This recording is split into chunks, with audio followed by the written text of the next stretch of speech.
일본은 우리가 반면교사로 삼아야 되는 거죠. 우리나라의 저는 가장 근본적인 문제가요. 지식인들이 자기 눈이 없어요. 자기 눈이 없습니다. 우리나라의 경제학을 포함해서 사회과학자들의 한 95%, 대학의 강단에 서고 있는 지식인들을 보게 되면요. 대학 선생들이 95% 정도는 미국 박사거든요. 우리는 굉장히 편중돼 있어요. 그리고 미국도 상대적으로 굉장히 그 보수적인 이러한 분위기지만 그럼에도 불구하고 좀 스펙트럼이 좀 다양합니다. 학문적인 스펙트럼이요. 근데 우리나라는 미국에서 공부하신 분들 대부분을 보게 되면요. 아주 그냥 가장 우쪽에 있는 극우 쪽에 있는 사람들의 이론들을 되게 섭취를 해가지고 공부하다 보니까 우리나라 지식인 사회는 굉장히 모노칼라예요. 모노칼라. 그리고 미국인들보다 더 미국적인 사고를 하고 있습니다. 일본에서 공부한 사람도 마찬가지고요. 우리나라는 공부라는 게 기껏 해봤자 미국, 일본, 그다음에 유럽 정도인데 중국이 요즘은 이제 최근에 이제 중국에서 공부하시는 분들 좀 있고요. 근데 굉장히 다양성이 부족하죠. 문제는 다양성 부족과 더불어 가지고 자기 눈이 없어요. 사회과학은 자기 눈이 있어야 되거든요. 왜 그러냐면 사회라는 것은 똑같은 사회는 없거든요. 똑같은 사회는 없습니다. 다른 나라에서 공부를 하더라도 결국은 그건 수단이거든요. 수단이지 그 자체가 그러니까 목적이 될 수는 없는 거거든요. 자기 사회를 제대로 보기 위해서 연구하기 위한 하나의 수단이죠. 도구죠. 이제 일본을 제가 이제 준비를 했는데요. 아유, 경제문외한이라고 정승주님 들어오셔가지고 고견 부탁드린다는데 제가 지난 3주 동안에 국제금융을 조금 여러분들에게 알려드리려고 했는데 일부 분들은 좀 이제 도움이 된다고 얘기를 하는데 많은 분들이 그러니까는 그런 그 기초적인 지식과 관련되는 방송을 별로 좋아하는 것 같지가 않아요. 좋아하는 것 같지 않고 그래서 구독 숫자 수도 평상시보다 좀 떨어지고 그러더라고요. 그래서 3주를 어쨌든 간에 제가 약속을 했기 때문에 금융에 대한 기초적인 부분을 좀 약간 맛배기로 전달은 해드렸는데요. 했는데 그 여러분들이 그러니까는 워낙 저기 이 방송을 듣는 분들도 다양하다 보니까는 여기에 뭐 그러니까 때로는 그러니까 제가 알기로는요. 금융계에 종사하는 그러니까 전문가들도 있는 걸로 알고 있어요. 있는 건데 그분들은 사실 뭐 저기 저 기초적인 지식은 있는 분들이니까요. 그래서 편차가 다양하다 보니까는 모두를 만족시키기가 참 힘드네요. 오늘 이제 어쨌든 일본 편을 가겠습니다. 일본의 마이너스 금리 탈출은 가능한가? 일본이 마이너스 금리 탈출을 그러니까 올해 이제 그러니까 뭐 원래는 봄 얘기했다가 봄은 좀 어렵다 뭐 이런 얘기 하지만은 마이너스 금리 탈출이 시간 문제인 것처럼 이런 이제 보도들이 좀 나오고 있잖아요. 사실 이것은 일본은행에서 사실은 그러니까는 자체에서 나오는 얘기이기도 하고요. 근데 그들이 무슨 얘기를 하는 건 두 번째 치고 여기에 대해서 그러니까 우리가 분석하는 건 또 다른 문제라 이거죠. 자, 그거 시작하기 전에 제 최근에 좀 생각을 여러분들과 함께 좀 공유하고 싶어서 짤막한 제 최근의 생각을 전달을 하겠습니다. 한국 사회는 지금 이제 제가 시간이 얼마 안 남았다는 얘기를 했잖아요. 마지막 기회라고 저는 생각을 들어요. 이 마지막 기회를 활용하지 못하면은 대한민국은 진짜 붕괴됩니다. 붕괴돼요. 전문가로서 이런 말씀드려서 굉장히 송구스럽습니다. 근데 붕괴됩니다. 한국 사회는요, 그동안에 그러니까 우리가 뭐 한국 전쟁 이후에 지금 시간표로 보기도 한 70년 이상이 지났잖아요. 한국 전쟁 종전 이후에도 종전을 기준으로 1953년 종전을 기준으로 하더라도 70년이 넘게 지났잖아요. 우리가 한 5, 60년 정도를 과거 전통사회도 그렇고요. 어느 국가든 간에 국가를 운영하고 우리가 살다 보면은요. 제가 이제 사는 집에다가 잘 비유를 합니다. 집도 우리가 수십 년을 살다 보면은 여기저기 수리수선할 문제가 할 때가 생기잖아요. 수리수선을 하다가 또 시간이 한참 지나다 보면은 이제는 수리수선하는 비용이 오히려 그러니까 헌집을 부수고 새 집을 짓는 게 훨씬 더 그러니까는 비용 차원에서도 절약적일 때가 있잖아요. 절약적인 때가 있잖아요. 그런 것처럼 국가도 마찬가지입니다. 국가도 마찬가지예요. 여러분들 전통사회 왕조도 한번 봐보세요. 왕조도 보시게 되면 초기에 그러니까는 새로운 왕조의 기틀을 잡는 과정 속에서 여러 가지 우여곡절이 좀 있다가 그러다가 이제 그러니까 기틀을 잡고 나가지고 한 200년 길어야 그 길게 봐도 200년이지만은 짧게 보게 되면은 수십 년 정도는 안정기를 갖다가 그 다음부터 그러니까는 나라가 사실은 그러니까 또 이제 흔들거리기 그러죠. 흔들거리죠. 그게 왜 그러냐면요. 사회는 끊임없이 그러니까 진화를 해야 되거든요. 진화를 해야 되는데 우리나라도 사실은 적어도 최소한 제가 지난 30년을 제가 이렇게 분석을 했잖아요. 1990년대 이후에 우리나라는 1990년대 이후에 경제적인 측면만 얘기한다면 부채 모래성입니다. 부채 모래성을 쌓은 거예요. 부채 모래성을요. 예? 그러니까 그 부채 모래성이 그러니까 지금은 이제 무너지고 있는 겁니다. 무너지고 있는 거예요. 지난 30년 동안에 부채라는 게 뭡니까? 가불이잖아요. 가불. 예? 미래소득을 당겨 쓰는 거잖아요. 당겨 쓰는데 이게 미래소득을 당겨 쓰는 게 한계가 있죠. 계속 돌려막기 한 거 아닙니까? 계속 돌려막기 한 거예요. 예? 근데 이게 돌려막기라는 것이 한계가 있잖아요. 영원히 돌려막기라는 건 불가능하잖아요. 그렇죠? 그런 점에서 그러니까는 이 한국 사회는 지금 상황이요. 헌집을 부수고 새로운 나라를 개국해야 하는 상황입니다. 새로운 나라를 개국해야 하는 상황이에요. 지금 이대로는 나라에 희망이 없다는 거 대부분 인정하고 있지 않습니까? 인지하고 있지 않습니까? 지금 대한민국이 희망이 있다고, 희망이 넘친다고 생각하시는 분 저는 본 적이 없어요. 최근에 보게 되면 본 적이 없어요. 희망이 있다고 생각하시는 분이요. 예? 너무 좋아님, 책 구매 완료. 감사합니다. 자, 지금 이제 우리가 이걸 좀 비유로 한다면요. 창업에 도전하는 젊은이들의 경우에 보게 되면요. 자기가 직장을 다니다가 창업을 하겠다. 도전하는 젊은이들 보게 되면요. 되게 어떤 심정으로 창업을 하냐면요. 이런 겁니다. 더 나이 먹기 전에 그러니까 대학 졸업하고 나서 아니면 사회 진출을 하고 나서 직장을 들어갔는데 거의 매일매일 똑같은 삶인 거예요. 삶이 그러니까 개미 쳇바퀴 돌듯이 흔히 비유하자면은 똑같은 삶인 거예요. 매일매일이요. 그리고 똑같은 업무가 반복되죠. 그러면서 항상 보게 되면 같은 자리에 자기는 멈춰 있는 것 같아요. 그런 자신의 모습이 어느 날 뚝 보이지요. 사회 진출을 해가지고 지금 이제 그러니까 아직도 굉장히 프레시한 젊은 친구들이 보게 되면은 4, 5년 그 직장 생활을 하고 난 다음에 잠깐 그러니까는 큰 호흡을 하면서 되돌아보게 되면은 모습이 이런 거예요. 맨날 취업할 때는 그러니까 취업하느라고 막 아둥바둥 돼가지고 취업을 했는데 취업을 해가지고 보니까는 매일매일 삶이 똑같은 것이 반복되고 있는 거예요. 업무도 반복되고 있고 그리고 자기는 그냥 같은 자리에서 개미 쳇바퀴 돌듯이 자리에서 그냥 멈춰있는 이런 모습을 보이면서 자신의 미래가 보이지 않죠. 심지어 뭐냐면은 자신의 모습은 그러니까는 갈수록 없어져 가는 것 같은 거예요. 내가 누구지 하는 이런 그러니까 위기의식이 생길 때 거기서 이제 그러니까는 용기를 내고 뛰쳐나오는 모습 중에 하나가 창업입니다. 마지막 더 나이 먹기 전에 내 모습을 찾아야 되겠다. 나를 찾아야 되겠다. 내가 하고 싶은 일을 찾아야 되겠다. 해가지고 뛰쳐나오는 것이 저는 젊은 친구들이 창업할 때의 그 심정이라고 봅니다. 월급쟁이가 월급을 매달 받는 월급쟁이가 사실 어떻게 보면은 그 마약 같잖아요.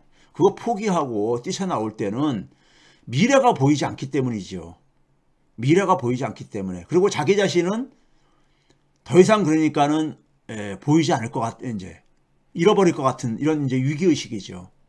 즉 창업이라는 것은 이런 그 젊은 친구들이 직장을 던져버리고 자기 길을 찾아서 나서는 창업을 하는 심정은 희망을 놓지 않기 위해서 마지막으로 이 자신의 길을 찾고 싶어서는 몸부림이라고 저는 이렇게 비유를 하고 싶어요.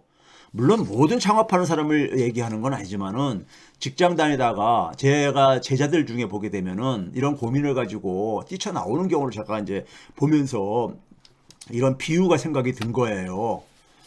그런데 이걸 정치에다가 우리 전체 국민들한테 비유하자면요. 정치인이라는 건 뭡니까요? 정치라는 것은 제가 정의를 그렇게 합니다. 경제라는 것은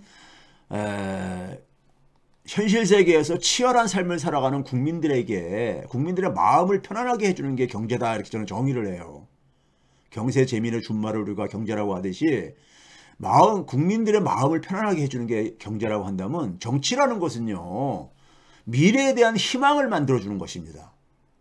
우리가 지금은 힘들어도 미래는 그러니까 좀 나아질 수 있다는 이러한 희망을 가질 수 있게 해주는 게 정치의 그 목표입니다.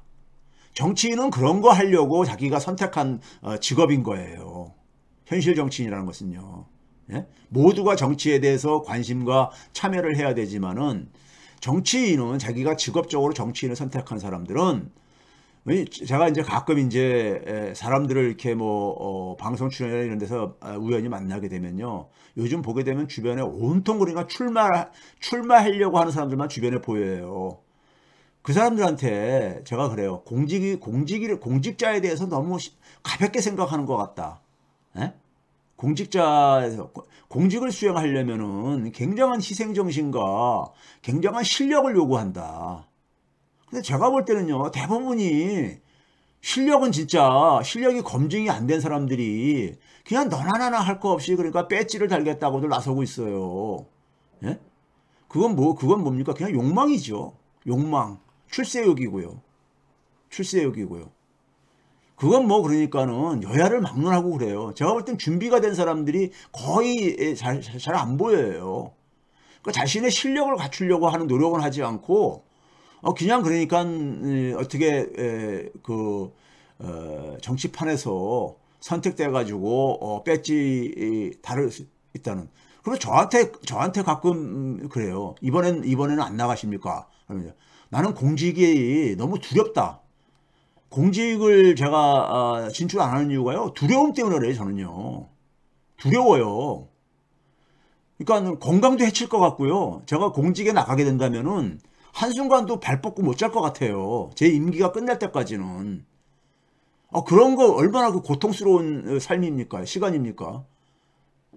그리고 계속해서 제가 예상하지 않은 문제까지도 그러니까 막 몰려올 수 있잖아요. 그거를 어쨌든 간에 굉장히 외로운 위치잖아요. 거기에 대해서 그러니까 어쨌든 간에 선두에서 그 문제를 헤쳐나가야 되잖아요. 그러려면요, 굉장히 그러니까 용기뿐만 아니라 실력이 필요하거든요. 예? 그렇잖아요. 공직이란 건 그런 자리입니다. 근데 공직을 너무 가볍게 생각하는 것 같아. 그러니까 이게 출세 욕망이죠, 그냥. 예? 출세 욕망.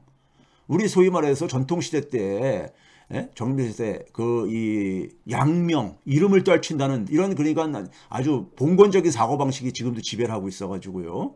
그렇죠?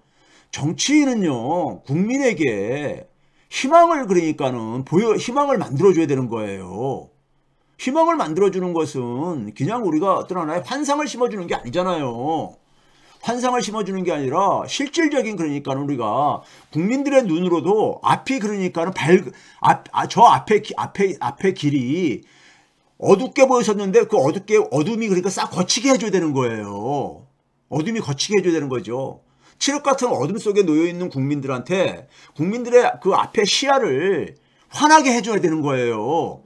그럴 자기가 능력이 있으면 정치를 좀 하세요. 지망하세요. 공직에 나갈 생각을 하세요. 예? 그런데 그런 사람 참 그렇게 찾기 힘들거든요. 찾기 힘들어요. 예? 그러려면은 지금 국민들은 희망을 잃어가고 있잖아요. 절망 속에 살아가고 있잖아요. 많은 국민들이요. 예? 그러면은 정치인들은 뭘 해야 되느냐? 이런 시대에 정치인들이 진짜 더 유독히 그러니까는 할 일이 많은 게 뭐냐면요, 미래를 만들 수 있는, 그러니까는 미래에 대한 희망을 가질 수 있게 하는 자신만의 스토리를 보여주어야 되는 거예요. 자기의 스토리를요. 남의 얘기에 끼어들어가 가지고 거기에 대해서 그러니까 뭐 때로는 그러니까는 비판도 하고 토론도 하고 그렇게 필요도 있지만은 궁극적으로는 자기 스토리를 보여줘야 되는 거예요. 자기 스토리. 자기 스토리를 보여주지 못하는 정치인은요, 그건 죽은 정치인입니다. 상대방의 그러니까 실수를 통해서 자기가 반사이득을 보려고 하는 정치인들이잖아요. 정치란. 그런 정치는요, 희망을 못 만들어줘요. 지금 민주당이, 제가 오늘 민주당에다 한마디 하려고 제가 이 생각을 지금 정리를 하고 있는 겁니다. 지금 민주당은 김건희, 윤석열, 한동훈이 만드는 이 아수라장, 이 아수라장이잖아요. 저는 입에 담기도 아주 싫어서 제가 얘기를 안 하고 있어요. 할 얘기가 없어서 안 하는 게 아니라 입에 담기도 참 진짜, 예? 제 입에 담는 것 자체가 제 입을 더럽히는 것 같더라고요. 예? 김건희, 윤석열, 한동훈이 만드는 이 아수라장을 강 건너 불구경하는 구경꾼처럼 저는 보여요. 민주당이요. 예? 그러면서 거기에서 반사이득이나 추구하는 게 아닌가 하는 생각이 들어요. 민주당이 자기 스토리가 있습니까? 자기 스토리가 저는 안 보여요. 민주당이 그러니까는 안 보여요. 국민은 지금 국정을 지금 난장으로 만들고 있잖아요. 김건희, 윤석열, 한동훈이 난장판으로 만들고 있잖아요. 국민은 지난해까지는 저들의 모습에 실망을 했어요. 그래서 우리가 여론조사를 하게 되면은 60, 70%가 그러니까는 실망한 모습을 드러내고 그러잖아요. 예? 그러면서도 뭐냐면은 그렇게 국정을 담당하는 세력들의 저런 실망스러운 모습을 보면서도 미래에 대한 희망을 품고 견뎌왔잖아요. 지난해까지요. 예? 그런데 실망을 하는 거하고 미래에 대해 희망을 갖는 건 별개 문제거든요. 미래에 대한 희망을 그러니까 누군가 제시를 해줘야 되잖아요. 예? 그걸 민주당이 해줘야 되는 거 아닙니까? 근데 작금의 민주당은 국민이 희망을 품을 수 있는 자신의 스토리를 보여주지 못하고 있어요. 자기의 스토리를 보여줘야지요. 남 얘기, 여당을 그러니까 국정 운영을 담당하는 정부를 비판하는 게 야당의 역할이라는 거 압니다. 근데 그건 필요 조건 중에 하나고요. 충분 조건은 자신의 스토리를 보여줘야 되는 거예요. 자기 스토리를 가지고 정치를 해야죠. 궁극적으로는요. 국민은 그러니까는 민주당이 그러니까는 저 김건희, 윤석열, 한동훈이 만드는 아수라장을 국민들은 그러니까는 욕할 줄 몰라서 비난하고 비판할 줄 몰라서 안 하는 게 아니잖아요.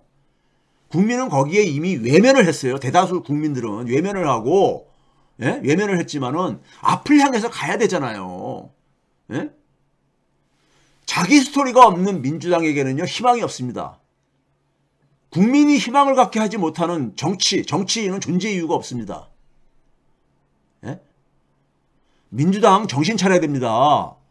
민주당이 보이지 않아요. 민주당에 자기 스토리가 없어요. 예? 김건희, 윤석열, 한동훈만 얘기를 하는 걸로 그치해서는 안 되는 거죠. 지금 이 상황 속에서요. 국민들은 갈수록 지금 뭐냐면 한숨 소리만 깊어져 가고 있다고요. 예? 그렇지 않습니까? 저는 그렇게 제가 이런 얘기를 안 하면은 여러분들이 더 답답할 것 같아서 그래야 됩니다. 민주당 진짜 정신 차려야 돼요. 예? 자, 이거 이 정도로 하겠습니다. 자, 제 책이 이제 이번 주에 이제니까는 나와요. 제가 대한민국 경제의 불편한 진실, 소위 말해서 민주당 정권이 가지고 있는 무능함도 여기에 그냥 다 실체를 드러냈습니다. 대한민국 문제의 본질이 무엇인가, 대한민국이 왜 이렇게 무너져가고 있는가, 그걸 다루고요. 그 무너지는 걸 어떻게 다시 그러니까는 새로운 집을 그러니까 만들 것인가를 마지막으로 정리했습니다. 제가 진짜로 이번에 경제학 책으로서 마지막 이 책으로 끝내고 싶어요. 더 이상 경제학 책 쓰고 싶지 않은 게 제 솔직한 마음입니다. 그런 심정으로 썼습니다. 마지막을 정리하는 심정에서요.